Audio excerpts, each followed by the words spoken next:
Hello dear, how are you? For 3-4 days I couldn't upload my video due to heavy rain, and now I am ready to continue your class. Okay, चलिए देखते हैं। हम लोग 14वें point के कुछ notes पे चल रहे थे और हम लोग बातें कर रहे थे सिंपल पास्ट पर, और उसी पर हम लोग कुछ रूल देखे थे। देखते हैं, एक और बचा हुआ था। ओके,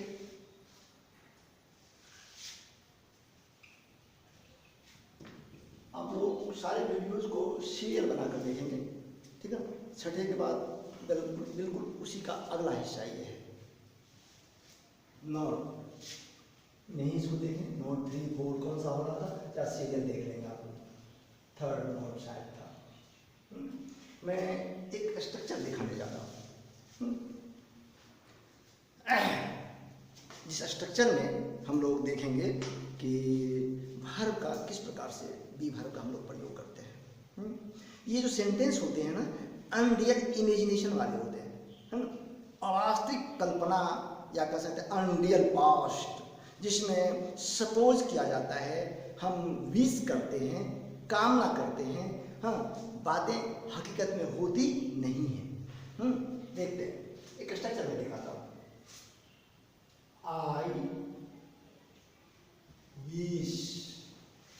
विश का मतलब होता है काश, और काश हम बोलते हैं तब जब हम किसी चीज़ों की कामना करते हैं, हाँ, जो अनअवेलेबल था आपके लिए, हाँ, जो हो नहीं पाया। आई विश प्लस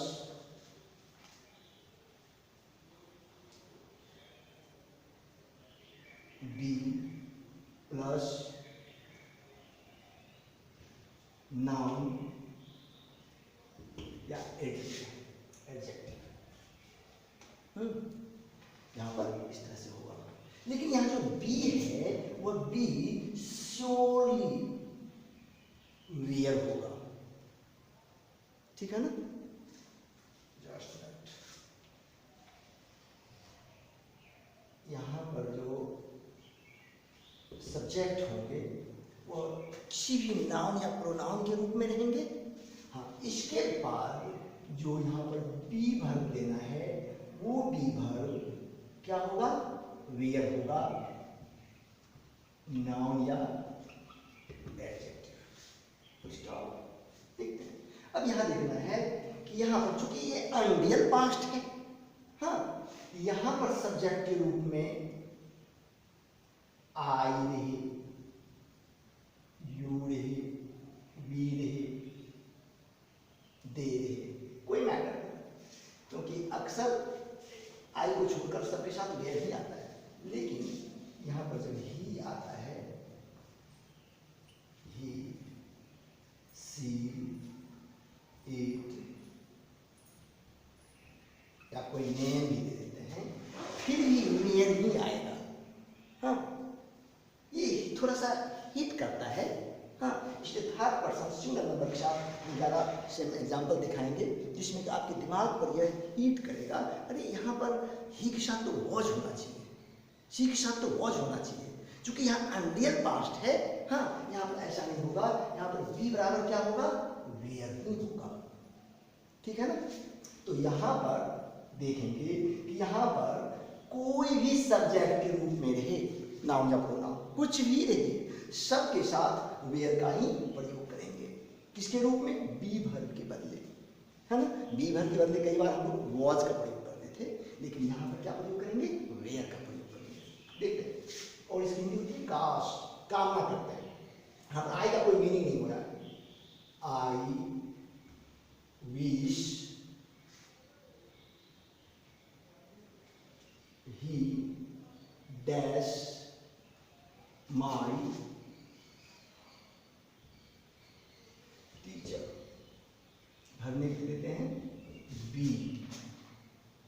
यहाँ देखेंगे, या फिर आपको जिस प्रकार से ऑप्शंस में आजकल एग्जाम्स हो रही हैं, वहाँ पर वॉज, वियर, इज, आर, क्या होगा? जब आप इतनी बातें समझ चुके हैं, हाँ इतनी बातें मैं बोल चुका हूं, अब हम इन सब में से कौन सा ऑप्शन चूज करेंगे?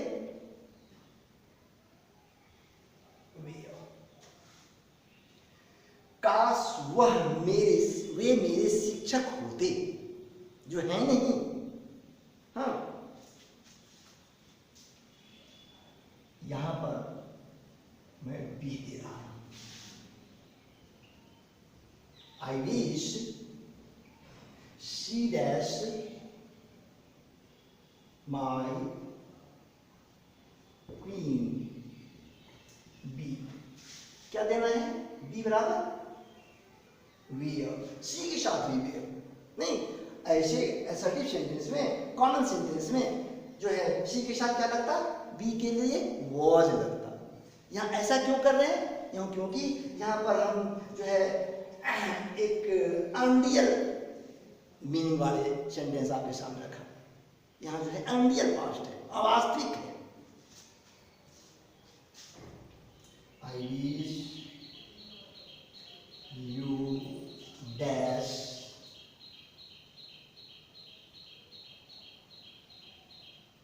the PM of India। काश आप भारत के प्रधानमंत्री होते। यहाँ तो यहाँ पर क्या हो रहा है? आप सोचते हो कोई मैटर नहीं है, ये यू के साथ तो वेयर तो आता ही है। अगर हमें 4 ऑप्शंस दिए रहेंगे तो हम यू के साथ क्या लगाना है? वेयर लगाना है। लेकिन आर दे दिया गया तो जब सेंटेंस के नेचर को आप परख रहे हैं कि अलग तरह का सेंटेंस है, हाँ अनरियल मीनिंग वाला सेंटेंस है, अनरियल इमेजिनेशन वाला सेंटेंस है, तो हम यहाँ पर क्या देना है? वेयर देंगे। अलग तरह के किस्म के सेंटेंस दिख रहे हैं ना, देखेंगे। I wish my father dash a minister be we are। ठीक है ना? I wish I dash a king। काश मैं राजा होता। यहाँ पर मैंने शुरू में ही कह दिया, ये क्रिएट टाइप वर्ड है। आई wish, I wish, I wish. यहाँ इसका आई, इसमें आई कुछ भी नहीं मीनिंग रखता है आई के लिए, ठीक है ना? फिर यहाँ पर देखो आई विश आई, यहाँ पर आई मतलब मैं। I wish I dash a king, I के साथ वॉज लगता है ना? पिकुलियर सब्जेक्ट है आई, लेकिन यहाँ पर आई के साथ क्या लगाना है? वेयर लगाना है, क्योंकि यह अनरियल पास्ट है, ठीक है ना? ऐसे क्वेश्चंस भी बहुत सारे कई बार पूछे गए हैं, इसको देख लेंगे। हाँ ठीक है, अब चलते हैं इसी सेंटेंस के पैटर्न को थोड़ा सा चेंज करता हूं मैं, इसको देख रहे हैं।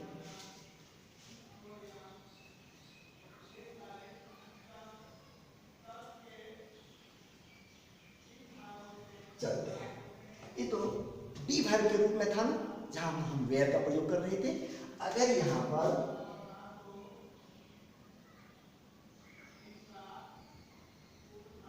मेन वर्ब आ जाए, ठीक है ना, तो उस मेन वर्ब का कौन सा रूप हो जाएगा? दूसरा रूप हो जाएगा।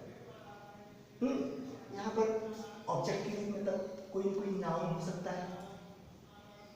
याद रखेंगे, जो शब्द किसी वाक्य का सब्जेक्ट बनता है, वह शब्द उस वाक्य का, किसी वाक्य का ऑब्जेक्ट भी बन सकता है। फर्क क्या होता है?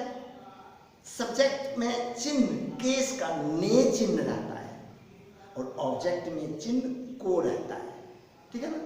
जैसे उसने मुझको पढ़ाया, ही टॉट मी, मैंने उसको पढ़ाया, आई टॉट हिम। क्या देख रहे हैं, है ना, कि जो जो शब्द सब्जेक्ट हो सकता है किसी वाक्य का, वह शब्द किसी वाक्य का ऑब्जेक्ट भी हो सकता है। हाँ, इस प्रकार से देख रहे हैं। इसमें कोई ऐसे सेंटेंस बनते हैं अनरियल। देखो मैं हिंदी में एक सेंटेंस बोलता हूँ, काश मैं दिल्ली गया होता। ऐसा, मैं गया हूँ दिल्ली? नहीं गया हूँ, नहीं जाने की शायद संभावना भी नहीं है। तो यहाँ जब यहाँ मेन वर्ब आ रहा हो जिस वर्ब का रूप दिया हुआ रहेगा, या 4 ऑप्शंस में रहेंगे वर्ब 4 ऑप्शंस में भी रह सकते हैं। तो यहाँ पर हमको वर्ब का कौन सा रूप देना है? दूसरा रूप देना है। देख लेते हैं। I wish he dash to me. कम क्या देना है? कम का दूसरा रूप came, काश वह मेरे पास आया होता। I wish she dash to Delhi go. Went, go का दूसरा रूप went. I wish you dash me teach. क्या हो जाएगा? Taught. तो इसी पैटर्न पर उसके बदले ऐसे ही क्वेश्चन आते हैं। बहुत आसान है। सेंटेंस का पैटर्न इसमें परखने के लिए सबसे खास है आई विश। अलग किस्म का सेंटेंस बनाता है, सब में आई विश ऐसा ही रहेगा। हाँ, इस प्रकार से लोग सिंपल पास्ट को देखेंगे। अब हम चर्चा करते हैं पास्ट कंटिन्यूअस की, जिस पर बहुत सारे मतलब जो टाइम एंड टेंस में एग्जामिनेशन पॉइंट ऑफ व्यू से बहुत इंपॉर्टेंट नहीं होते, और हम जैसा कि स्ट्रक्चर से जानते भी हैं सिंपल क्या पास्ट कंटिन्यूअस का सेंटेंस कैसा होता है, बस हमें उसको केवल जान लेना जरूरी है।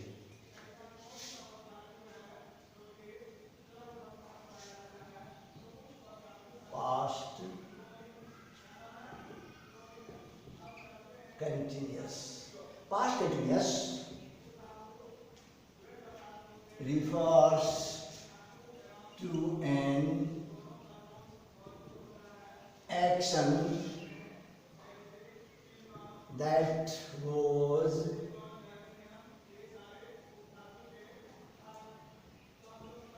taking place or going on at some time in the past. अतीत में, भूत में जो क्रिया हो रही थी, चल रही थी, उस क्रिया के लिए हम पास्ट कंटिन्यूअस का प्रयोग करते हैं। सब्जेक्ट प्लस वॉज या were plus verb four plus object. देखिए, we dash through a dense forest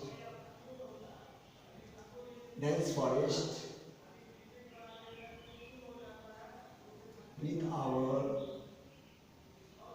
friends.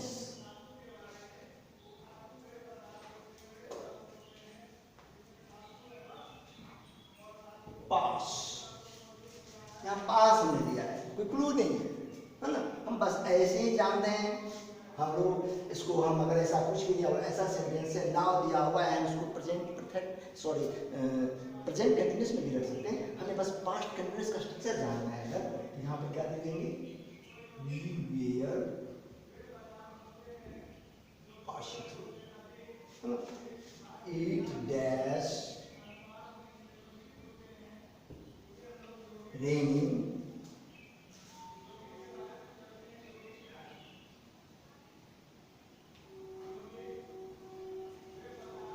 it does last night while I was sleeping. While I was sleeping दिखा रहा है ना, यहाँ पर देखेंगे rain was raining, simple past continuous है ना। हम अब इसके आगे चलते हैं। पास्ट कंटिन्यूअस में कई बार ऐसे सेंटेंस होते हैं, ठीक है ना। When two actions were going on, taking place at the same time. जब दो क्रिया पास्ट में एक साथ चल रही थी, हाँ, तो हम उसमें दोनों सेंटेंस मतलब दोनों क्लॉजेज के दोनों जो इसमें उपवाक्य हैं, दोनों उपवाक्य को पास्ट कंटिन्यूअस में रख सकते हैं। हाँ, इसके लिए एक पहचान इसमें आपको आएगा, यहाँ पर हमने यहाँ पर दिखाया है। हाँ, देखेंगे while I dash comma she was dancing, जब मैं गा रहा था वह नाच रही थी। इसके लिए मैं क्या लूंगा, अगर सिंग किया गया है तो was singing। कभी तो यहाँ पर आपको दे दिया जाएगा खाली स्थान, कभी यहाँ पर दे दिया जाएगा।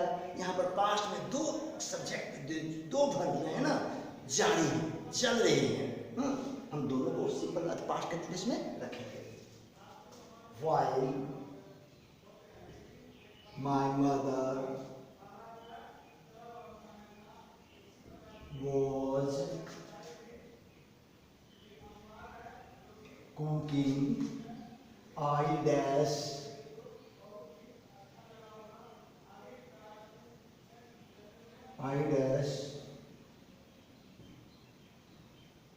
in the bathroom, bath,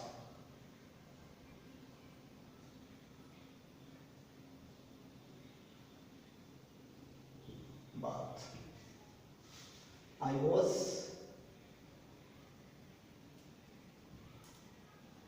bathing। Next, while we dash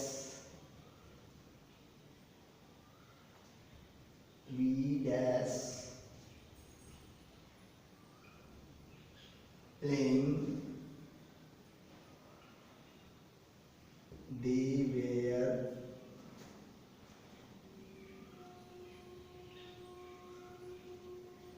studying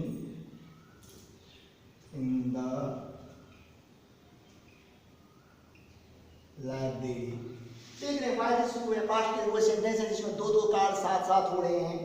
तो यहाँ पर मैं भरने के लिए दे रहा हूँ, यहाँ तो मैंने दे दिया है ना, यहाँ पर आपको प्ले देना था, हाँ, तो यहाँ हो जाता वॉच प्ले, इस प्रकार से। टाइम एंड टेंस में जो सवाल पूछे जाते हैं, है ना, उसमें कुछ खास रूल्स हैं जिस पर ज़्यादा सवाल पूछे गए आज तक किसी भी परीक्षाओं में। इसमें सिंपल प्रेजेंट के बहुत सारे इम्पोर्टेंट रूल लिखा है, प्रेजेंट कंटिन्यूअस के रूल्स थे, प्रेजेंट परफेक्ट के रूल थे, प्रेजेंट परफेक्ट कंटिन्यूअस के रूल थे, और पास्ट सिंपल पास्ट के रूल थे। हम इससे बहुत जो है कम जो है देखा गया है, इस पर जो है प्रश्न पूछे गए हैं।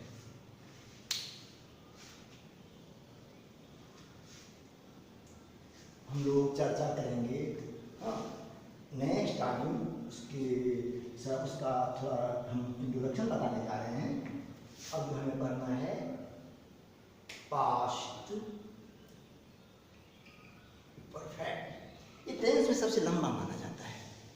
पास्ट परफेक्ट जो टेंस होते हैं, इसमें जो हमें सेंटेंस दिया जाता है, past perfect is the combination of two tenses. दो टेंस का जो है यह जो है मिला हुआ रूप होता है पास्ट परफेक्ट, तब जाकर पास्ट परफेक्ट बनता है। पास्ट परफेक्ट के जो एक स्ट्रक्चर होते हैं, subject plus had plus V3 plus object, वह हमेशा एक और क्रिया साथ लेकर आती है। हमें फर्स्ट ऑफ ऑल समझना है कि पास्ट से भी बीती हुई क्रिया का बोध होता है जो खत्म हो गया काम। पास्ट परफेक्ट में भी, सिंपल पास्ट में भी काम जो खत्म हो जाता है हम उसी की चर्चा करते हैं। पास्ट परफेक्ट में भी जो काम खत्म हो जाता है हम उसी की चर्चा करते हैं। हम किसको सिंपल पास्ट समझेंगे और हम किसको जो है पास्ट परफेक्ट समझेंगे, इसको समझ लें। रूल्स पर हम नेक्स्ट टाइम आएंगे। देखेंगे दो काम होते हैं। Past perfect is the combination of two tenses, है ना, past indefinite and past perfect. ये दो टेंस का जो है कॉम्बिनेशन होता है, ठीक है ना, पास्ट इंडेफिनिट का और पास्ट परफेक्ट का। उस दोनों में से हम किसको पास्ट इंडेफिनिट यानी सिंपल पास्ट समझेंगे और हम किसको पास्ट परफेक्ट समझेंगे, इस पर थोड़ी सी बातें आपको मैं सुनाता हूँ, आप ध्यान से देखेंगे। अतीत में बहुत सारे कार्य होते हैं, बहुत सारे कार्य होते हैं। कितनी घटनाएं अतीत में भूतकाल में हो गई कोई जानता है, कोई नहीं जानता। कितनी क्रियाएं हो गई भूतकाल में जो बहुत समय की गहराई में समय के को ध्यान में रखें। हाँ, जो काम अतीत में बहुत पहले संपन्न हो गया वह पास्ट परफेक्ट है।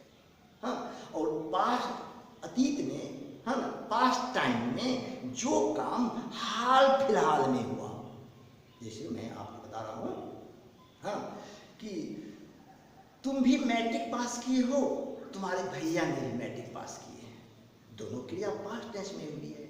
यहाँ पर आप अंतर समझ लें कि तुम्हारे भैया पास्ट परफेक्ट में हैं और तुम पास्ट इंडेफिनिट में हो, तुम बाद में पास किए हो। तो पास्ट परफेक्ट को हम इसी प्रकार से समझ सकते हैं। हमारे सामने दो सेंटेंसेस दिए हुए रहेंगे, हर हाल में ऑप्शन मतलब फिल अप द ब्लैंक्स केवल एक ही क्लॉज में दिया हुआ रहेगा। पास्ट परफेक्ट जो सेंटेंस होते हैं टू क्लॉजेज वाले होते हैं, दो क्लॉजेज होते हैं, जो दोनों क्लॉजेज आफ्टर, बिफोर, व्हेन से ये जो है कंजंक्शंस हैं, इनसे कनेक्टेड होते हैं, जुड़े होते हैं। तो आपको ऐसे ही समझ लेना है कि पास्ट टेंस के वे कार्य जो समय की दृष्टि से बहुत पहले संपादित हुआ है वह पास्ट परफेक्ट, और जो पास्ट में यानी अतीत में जो कार्य बाद में संपादित हुआ है, हाल फिलहाल में संपादित हुआ है, वह पास्ट इंडेफिनिट है।